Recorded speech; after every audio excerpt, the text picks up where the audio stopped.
There are voices that echo through history, and then there are voices that make history echo inside your heart.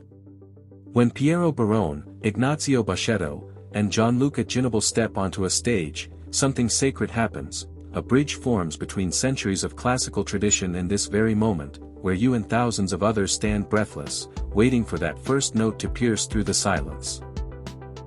If you've ever felt your soul lift when three harmonies become one, if you've ever closed your eyes during a performance and felt transported beyond time itself, then you already know the magic we're about to explore together. This is the story of Il Volo's profound connection with classical music, and how three young men from Italy have become guardians of a tradition that refuses to fade, because true passion never does. Picture this.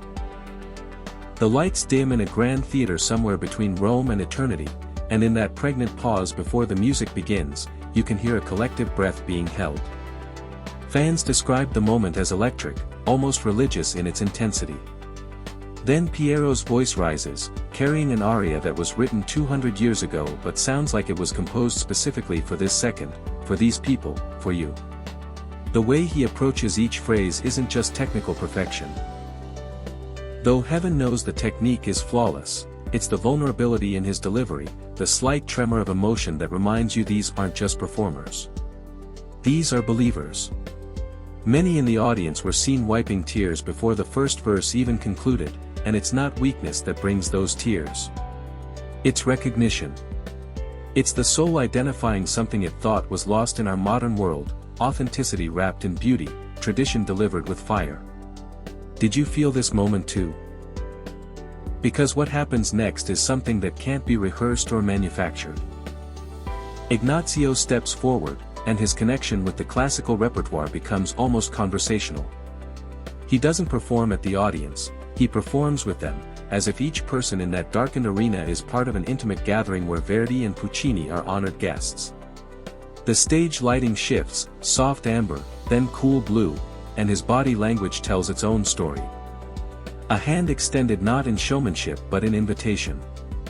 A pause between notes that feels like the space where prayers live. Viewers around the world shared how this performance stayed with them long after the final bow, how they found themselves humming melodies at unexpected moments, suddenly understanding why their grandparents kept opera records despite the scratches and pops of old vinyl. Which city's performance touched you the most? Was it Buenos Aires, where the crowd's energy matched the passion of the music note for note? Or perhaps Tokyo, where cultural differences dissolved entirely under the universal language of perfectly blended voices? In every venue, from intimate theaters to massive arenas, something remarkable occurs when Gianluca begins his solo passages. The youngest of the trio carries an old soul in his voice, and when he interprets pieces from the classical canon, you witness something extraordinary, not a young man imitating the masters, but a young artist in genuine dialogue with them. His respect for the tradition is evident in every carefully shaped phrase, yet he brings contemporary emotion that makes you realize these compositions were never meant to be museum pieces. They were always meant to make you feel exactly what you're feeling right now, alive, connected, understood. The beauty of Il Volo's relationship with classical music lies not in preservation for preservation's sake, but in transformation through devotion. When they perform together, something alchemical happens in the spaces between their voices. Fans have described standing ovations that seem to go on forever, not out of polite appreciation but from a place of genuine gratitude.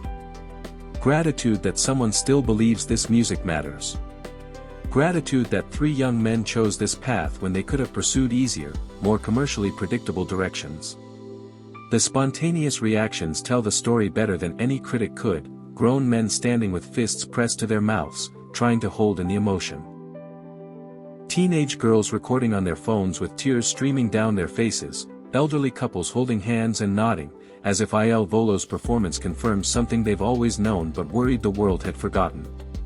Have you ever felt music like this before?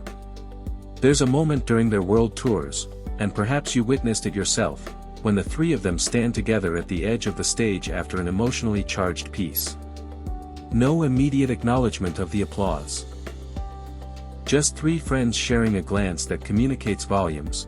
We did it, we honored it, we gave everything. That vulnerability, that visible relief and joy and mutual support, creates a connection with the audience that transcends typical performer-fan relationships. It becomes communal. It becomes family. Many have shared stories of attending Il Volo concerts alone and leaving with friendships formed in the lobby, bonded by shared tears and shared awe, discovering that classical music, when delivered with this much heart, doesn't isolate us in intellectual appreciation but unites us in emotional truth. The nostalgia they evoke isn't for a specific time but for a feeling, a quality of artistic commitment that seems rare in our age of auto-tune and manufactured personalities. When Piero, Ignazio, and Gianluca approach a Neapolitan classic or an operatic standard, they bring the weight of tradition but never its stuffiness. They understand something crucial.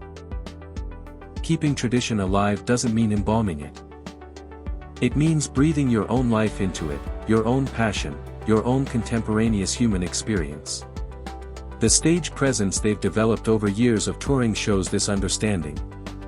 They move with confidence but not arrogance, smile with joy but not frivolity, bow with humility but not false modesty. Everything about their performance says, "We are servants to this music, and we are honored that you've chosen to serve it with us by listening, by feeling, by staying present in this increasingly distracted world." Il Volo's genius lies in their ability to make you believe that you're not just attending a concert but participating in something essential, something that pushes back against the disposable nature of modern entertainment. Their connection with classical music isn't academic, it's primal. It's the connection of heart speaking to heart across centuries, of the human need for beauty meeting the human capacity to create it.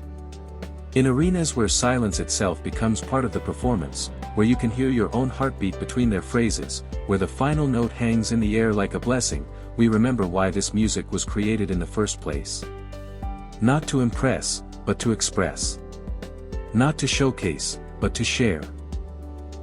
Not to preserve the past, but to make it breathe in the present. As the lights come up and you find yourself reluctant to leave, still clutching your program or your phone with shaky hands, you understand something profound. Il Volo hasn't just kept classical music alive. They've made it necessary again. They've proven that passion never ages, that tradition becomes immortal when it's truly loved, and that three voices raised in harmony can unite cultures, generations, and solitary hearts into one magnificent, believing family. Did this article capture what you felt? Share your favorite Il Volo moment in the comments below, and don't forget to like and subscribe to join our community of music lovers who believe that some traditions deserve to live forever, not as echoes, but as thunder.